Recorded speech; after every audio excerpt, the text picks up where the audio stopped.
एखादी वास्तू घेत असताना त्या वास्तूचं मुख्य प्रवेशद्वार हे खूप महत्त्वाचं असतं. त्याचबरोबर घरामध्ये टॉयलेट कोणत्या दिशेला आहे ते पण महत्त्वाचं असतं. आता या दोन्ही गोष्टी सोडून घरामध्ये जो आपण भिंतीला कलर देतो तो कलर कोणता असला पाहिजे किंवा कोणता नसला पाहिजे, घरावरती कोणत्या फ्रेम असल्या पाहिजेत किंवा नसल्या पाहिजेत, या गोष्टी सुद्धा वास्तुशास्त्रामध्ये बघितल्या जातात का?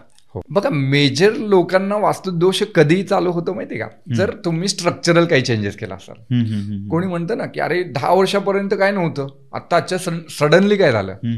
मग त्यांनी सडनली काहीतरी चेंजेस केलेले असतात. म्हणजे काय केलेलं असतं, एकतर कलरिंग केलेलं असतं किंवा काहीतरी तोडफोड केलेली असते घरामध्ये, की इकडचं किचन तिकडे शिफ्ट केला, तिकडचा इकडा. किंवा बरेच लोक काय करतात, जागा एक्स्ट्रा असते गॅलरीमधलं, मग तो गॅलरीचा आपण रूम करून टाकतो, असं काहीतरी करतात. मग त्याचा सेंटर शिफ्ट होतो. सेंटर शिफ्ट झाला की गोष्टी शिफ्ट होतात.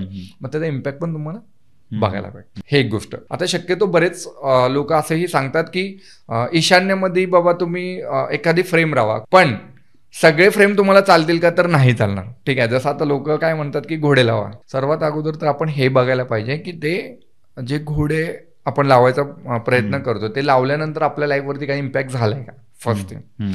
सेकंड थिंग, ते लावल्यानंतर आता घोडा हा जो आहे हा पर्टिक्युलर एका प्लॅनेटला इंडिकेट करतो. तो प्लॅनेट तुमच्या पत्रिकेमध्ये किती जास्त पॉवरफुल आहे हेही आपल्याला बघावं लागतं. आणि प्रत्येक सर ह्याच्यामध्ये हा एवढा मायक्रोमध्ये आहे ना, प्रत्येक फ्रेम तुम्ही कुठल्या दिशेला लावता ना त्याच्यावरनं त्याचे रिझल्ट ठरतात.